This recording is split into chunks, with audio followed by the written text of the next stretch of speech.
socorrer. Deus deu a ordem àqueles anjos: vai, por causa de Eliseu, por causa de um profeta, por causa de uma palavra. Amados, por causa de uma palavra que você declara, porque Ele te constituiu como rei e sacerdote. Por causa de uma palavra que você declarar, a palavra de Deus, Deus enviará, se você estiver nele, Deus vai dar a ordem aos teus anjos e Ele vai te socorrer onde você estiver. Ele vai enviar o seu exército. Aquele exército assírio, ele começou a ouvir um ruído de cavalos, de carruagens, de um grande exército.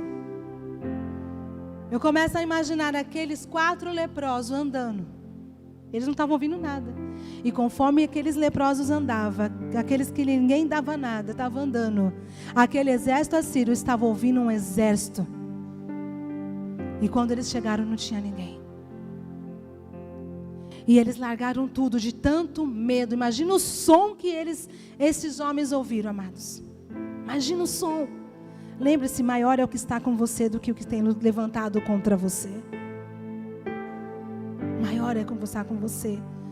E ele diz aqui: e deixaram tudo, pelo que se levantaram e fugiram, no versículo, chegando no 8. Chegando, pois, aqueles leprosos à entrada do arraial, entraram numa tenda e comeram e beberam e tomaram dali prata e ouro e vestes, e se foram e se esconderam.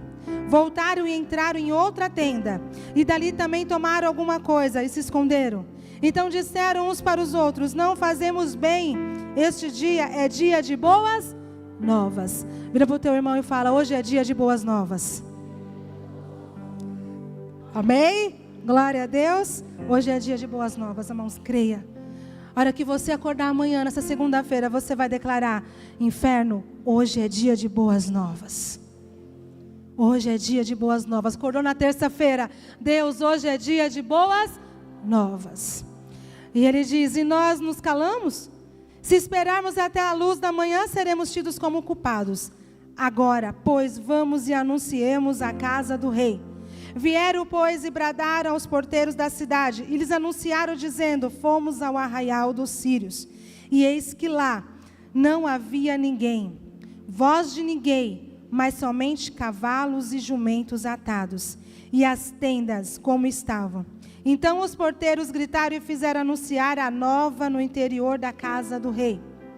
Levantou-se o rei de noite e disse a seus servos: agora eu vos direi o que é que os sírios nos fizeram. Bem sabem eles que estamos enfainados. Por isso saíram do arraial e se esconderam. O rei não estava crendo, amados. Do campo, dizendo: quando saírem da cidade, então os tomaremos vivos e entraremos nela. Então um dos seus servos respondeu e disse: tomem-se, pois, 5 dos cavalos que ainda restam na cidade. Pois toda a multidão de Israel que ficou aqui, de resto terá a mesma sorte da multidão dos israelitas que já pereceram. Eles já tinham morrido vários israelitas. Enviemos homens e vejamos. Tomaram, pois, 2 carros com cavalos, e o rei enviou os homens após o exército dos sírios, dizendo: ide e vede. Foram após eles até o Jordão, e eis que todo o caminho estava cheio de vestes e de armas que os assírios, na sua pressa, tinham lançado fora. Voltaram os mensageiros e anunciaram ao rei. Então saiu o povo e saqueou o arraial dos sírios. E assim se vendia o quê? 1 alqueire de flor de farinha por 1 siclo, e 2 de cevada por 1 siclo, segundo a palavra do Senhor. Dera o rei a guarda da porta ao capitão. Dera o rei a guarda da porta, quer dizer, ele fica na porta, como guarda ali da porta, ao capitão, cujo braço se apoiara. Lembra quando ele foi visitar Eliseu, que ele se apoiou, né, sobre o ombro, sobre o braço desse capitão. E ele diz assim: mas o povo, o que, amados? O atropelou na porta, e ele morreu. Ele foi, ele viu, e ele viu que estava sendo vendido exatamente a promessa com a qual, ali do mesmo jeito que o profeta havia falado, mas ele não pôde desfrutar. As pessoas estavam tão desesperadas que pisotearam aquele homem. Ele morreu pisoteado, atropelado pelo povo. Ele viu, mas ele não comeu. Porque ele duvidou. Se nós duvidarmos da palavra de Deus, nós vamos ver, mas não vamos usufruir. Nós vamos ver milagres na vida das pessoas, mas não vamos ver no nosso. Um outro, bem rápido, para a gente entender que Deus me deu. O primeiro é a falta de confiança, de crer na palavra. E a outra coisa que nos impede de viver está, abre sua Bíblia em Números. Essa aqui é mais rápida a leitura, são só 2 versículos. É Números, deixa eu olhar aqui no meu esboço.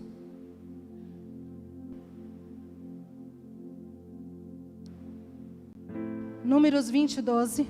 Números capítulo 20, versículo 12. Aquele capitão não creu, não confiou. E agora eu vou falar de um homem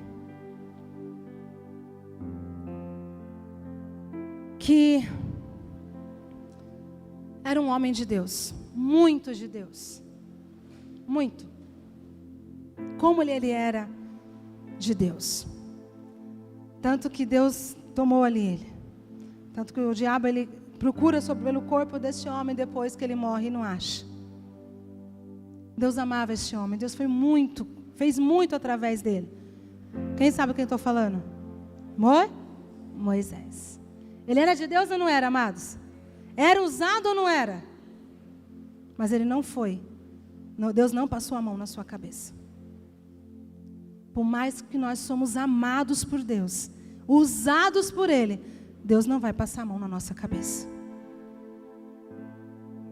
Eu creio que doeu muito no coração de Deus tomar essa atitude na vida de Moisés. Mas a bondade de Deus também tem correção. Nós estávamos falando, Zé. Deus não esconde nossos erros. O pastor falou hoje, o pecado, ele é encoberto pelo sangue, mas ele não é apagado. Ele nunca deixou de decidir, não.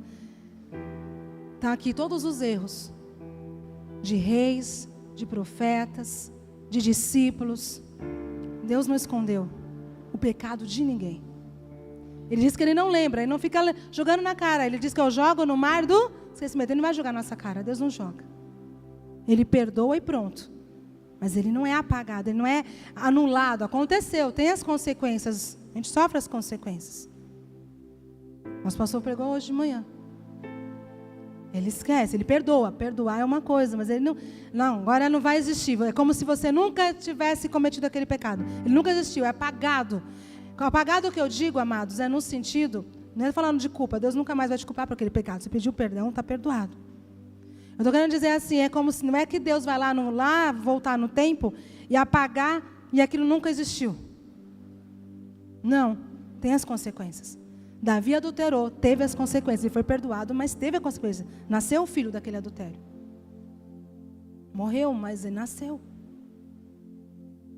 Tem as consequências dos nossos erros. A gente, né, Deus não escondeu nenhum dos erros de nenhum dos seus filhos.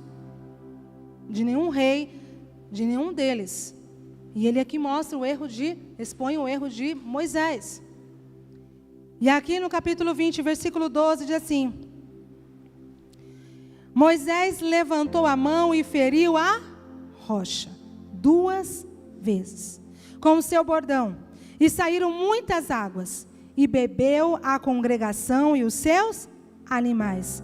Mas o Senhor disse a Moisés e a Arão, disse a quem? A Moisés e a Arão.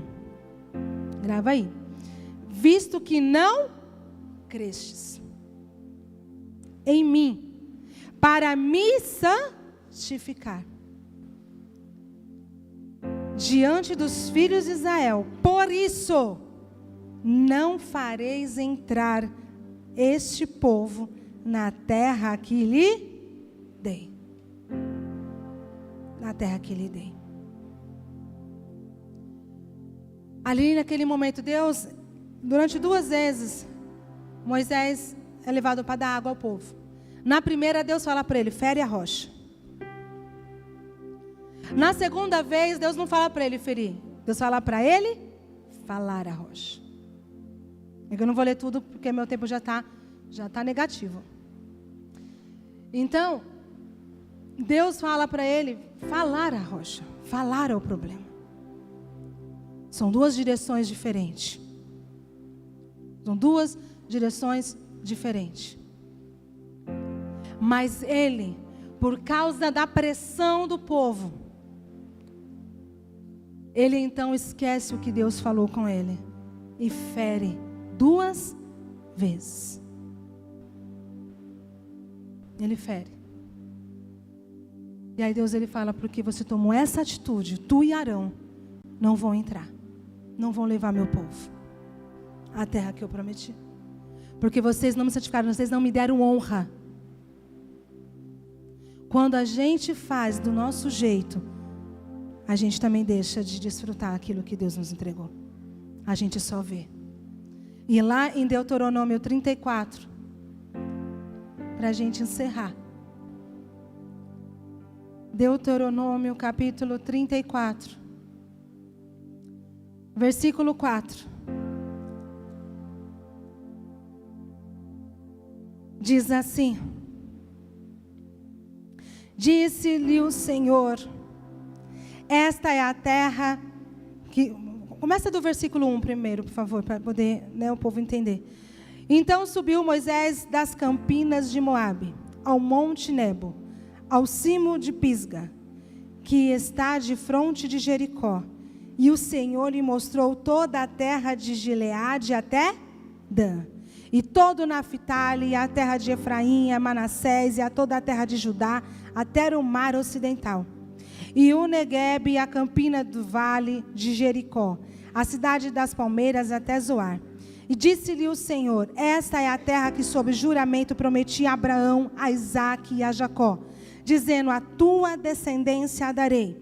Eu te faço vê-la com os teus próprios olhos, porém não irás para lá. Ele vê, mas não entra. Porque ele não confiou e não glorificou a Deus. Amados, além da gente, quando a gente não confia em Deus, não crê em Deus, além da gente já estar pecando e não confiar, a gente peca também não glorificando a Deus. Quando você crê, você glorifica a Deus. Moisés não glorificou a Deus. Ele agiu pelas suas próprias emoções. Ah, eu feri da outra vez, então agora eu posso? Ferir novamente. Lembra que eu falei de Davi? Toda a guerra ele perguntava, vou por cima, vou por baixo, vou para o lado, vou pelo lado esquerdo, eu vou em ataque, eu vou me defendendo. Ele perguntava as estratégias da guerra. Antes de você entrar numa batalha espiritual, pergunte a Deus qual é a estratégia espiritual que Ele vai te dar. Não saia também entrando de qualquer forma nas batalhas. Pergunte a estratégia certa. Pergunte a Ele. Porque às vezes você até tem um certo resultado, mas não é o resultado que Deus queria para você. O que Ele queria era muito maior. E a gente deixa de viver o melhor de Deus. Porque não estamos glorificando a Deus. Será que nós estamos igual o capitão que não confiou? E também como Moisés, que além de confiar, ele deixou de glorificar a Deus. Ele teve resultado, saiu água, mas ele não entrou na terra. Às vezes você consegue a promoção, mas você perde algo muito maior mais para frente. Que possamos receber a promoção, receber aquela bênção, mas receber algo muito maior também que Deus tem para nós. Que não venhamos perder nada que Deus preparou para a gente. E esse ano, como Deus entregou para o nosso pastor, provedor. Ele quer ser provedor em todas as áreas da nossa vida. Em todas as áreas. Pastor, eu já sou muito abençoado. Glória a Deus, que continue. Mas Ele quer ser o provedor.